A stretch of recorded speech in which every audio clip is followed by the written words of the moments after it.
गुरु चरणों में नमन करता हूँ और उन्हीं की बात को कहता हूँ। विद्वत जन भी मेरा विनय स्वीकार करेंगे। यह प्रस्तुति जैन दर्शन और मॉडर्न साइंस की तुलनात्मक दृष्टि से तैयार की गई है। अन्य दर्शन चाहे तो इसे एक विमर्शात्मक परिकल्पना के रूप में स्वीकार सकते हैं। इस लेख का केंद्र बिंदु है, क्या सब कुछ पूर्वनियत है, डिटर्मिनिस्टिक है, या जीव स्वतंत्र है? एक ऐसा संवाद जहां विचार टकराते नहीं बल्कि परस्पर समृद्ध होते हैं। कहां से आई यह धारणा कि सब कुछ पहले से नियत या फिक्स है? इसे जिनेंद्र भगवान के केवल ज्ञान को आधार बनाकर स्थापित किया गया कि वह सब जानते हैं। अगले क्षण क्या घटने वाला है और बाद में क्या घटने वाला है। सर्वद्रव्य पर्यायेषु केवलस्य। इस बात को न्यूक्लियर बम की तरह इस्तेमाल किया गया। जिस पर गिरा वही घायल हो गया। उसकी स्वतंत्रता ही जैसे समाप्त हो गई। और यहीं से जन्म हुआ स्ट्रॉन्ग डिटर्मिनिज्म का, यानी सब कुछ पहले से निश्चित है। और क्रमबद्ध पर्याय शब्द का, जो कि जैन आगम का शब्द नहीं है। आगम में क्रमवर्ती, क्रमभुआ और क्रम नियमित शब्द है, जिनका आचार्य द्वारा जो अर्थ किया गया है वह कुछ और है, जिसे मैंने डिस्क्रिप्शन बॉक्स में रखा है, आप देख सकते हैं। पहले केवल ज्ञान को समझ लेते हैं। सर्वद्रव्य पर्यायेषु केवलस्य। सर्वद्रव्य कोई बात नहीं, सब ठीक है। सर्वगुण भी कहो कोई बात नहीं, सब ठीक है। मगर सर्व पर्यायेषु, यहां सब गड़बड़ हो रहा है। समझने में क्या गड़बड़ हो रहा है? तो पहले हम यह जान ले कि केवल ज्ञान क्या नहीं जान सकता। हाँ जी, क्या नहीं जान सकता, और अगर जानेगा तो किस रूप में जानेगा? ध्यान से सुनिएगा। मैं इसे दो आधार पर कहूंगा, जैन आगम और मॉडर्न साइंस की दृष्टि से। आगम क्या कहता है? ज्ञान जब भी जानेगा तो रूप में ढाल कर ही जानेगा। निराकार को ज्ञान जान ही नहीं सकता, किंतु वह दर्शन का विषय है। केवल ज्ञान भी दर्शन के निराकार पने को तीन काल में अपना विषय नहीं बना सकता। जीव के जो भाव है, आत्म तत्व है, वो निराकार है, वो संवेदनात्मक है। उसका संवेदन जीव स्वयं ही कर सकता है, कोई और नहीं। इसलिए जीव स्वतंत्र है।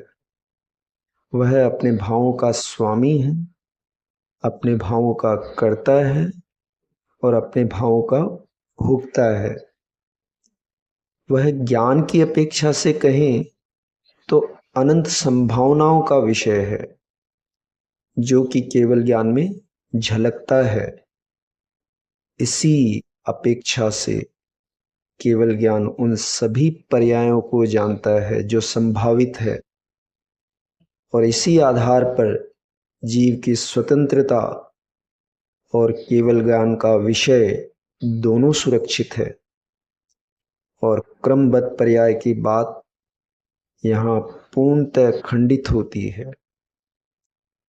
अब बात करते हैं मॉडर्न साइंस की, जिससे यह बात सिद्ध हो जाएगी कि देखे जाने का सत्य अलग है और न देखे जाने का सत्य अलग है।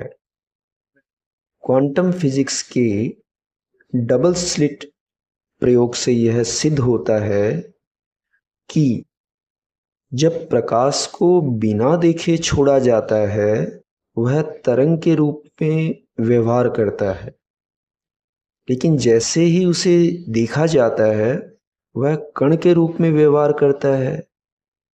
इस प्रयोग को कई बार किया गया है, लेकिन आश्चर्य है कि जब नहीं देखते हैं वह तरंग होते हैं, जब देखते हैं वे कण बन जाते हैं।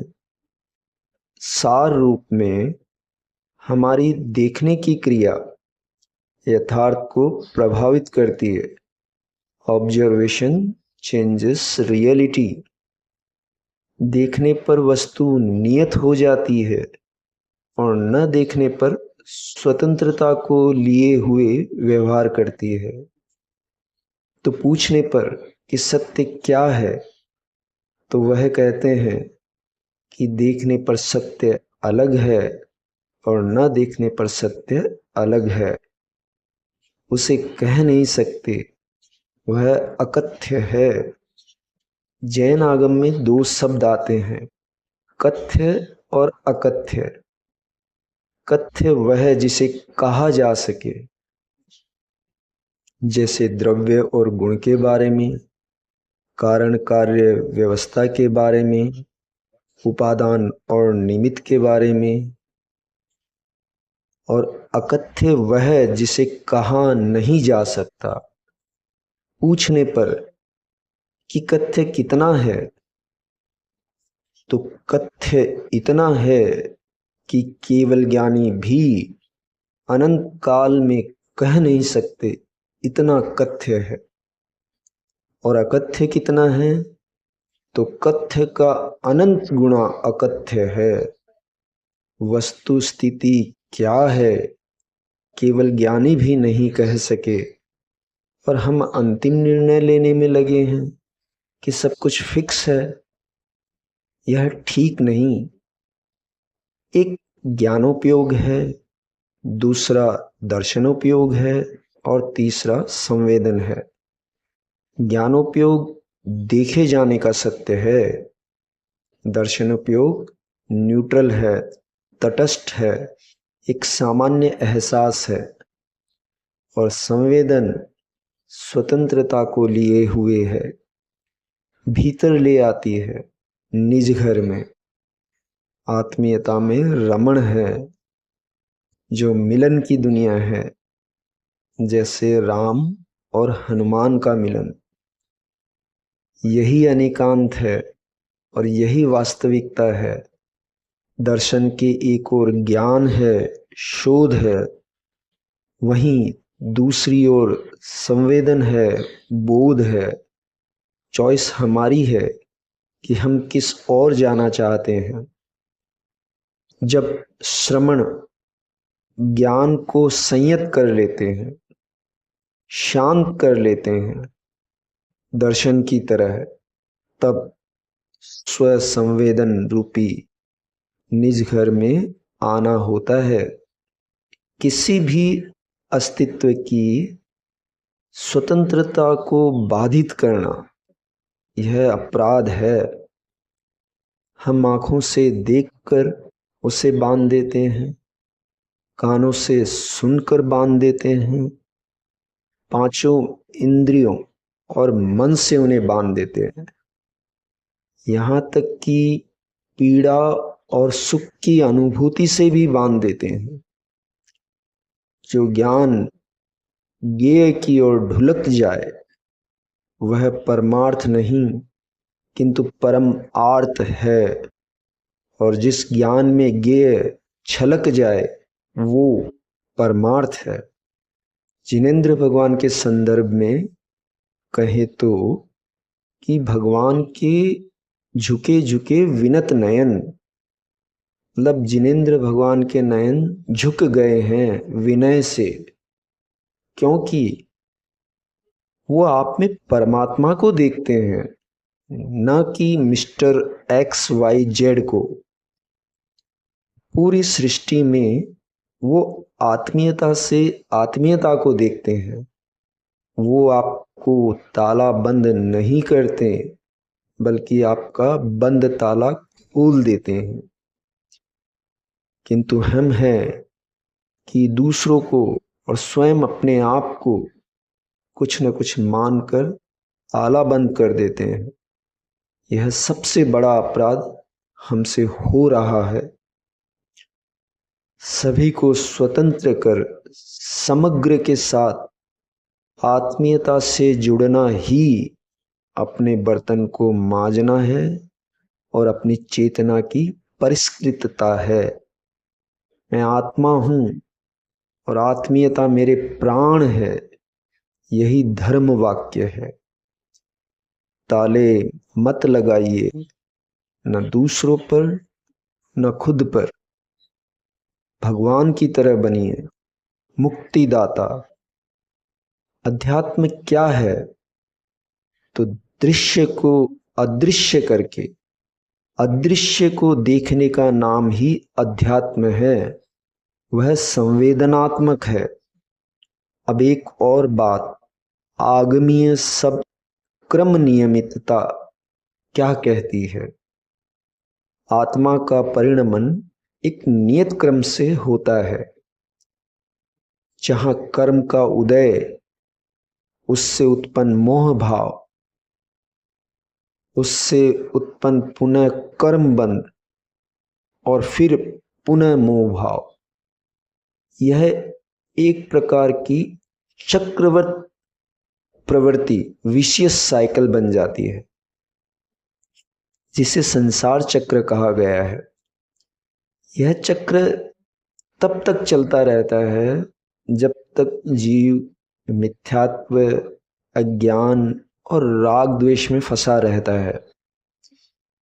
किंतु यह चक्र पूर्ण नहीं, एक देश आंशिक है, ऐसा आचार्य कहते हैं। यदि आत्मा स्वयं चाहे तो मोह भाव न करते हुए शुद्धोपयोग में प्रवृत्त हो सकती है। आत्मा यदि शुद्धोपयोग में स्थित हो जाए तो ये सारे बंधन टूट सकते हैं। इस प्रकार जैन दर्शन यह स्पष्ट करता है कि नियतता और स्वतंत्रता साथ साथ चलती है। यह स्वतंत्र चेतन जीव प्लस नियमबद्ध संसार दोनों को साथ लेकर चलता है। इसलिए कंक्लूजन के रूप में जैन दर्शन के अनुसार भी और मॉडर्न साइंस के अनुसार भी, पॉइंट नंबर 1, जीव की स्वतंत्रता अक्षुण्ण है। पॉइंट नंबर 2, देखने पर यथार्थ एक रूप ग्रहण करता है जो कथ्य है, किंतु संभावनाओं को लिए हुए भी होता है। पॉइंट नंबर 3, न देखने पर संभावनाएं जीवित रहती है, वही अकथ्य है। पॉइंट नंबर 4, नियतता एवं स्वतंत्रता साथ साथ चलती है, चॉइस आपकी है। पॉइंट नंबर 5, आत्मा की आत्मीयता परम वंदनीय है। इसी अपेक्षा से संवेदन ही सत्य की सच्ची पहचान है। हमारा यह डिस्कशन यहीं पूर्ण होता है। जय जिनेंद्र।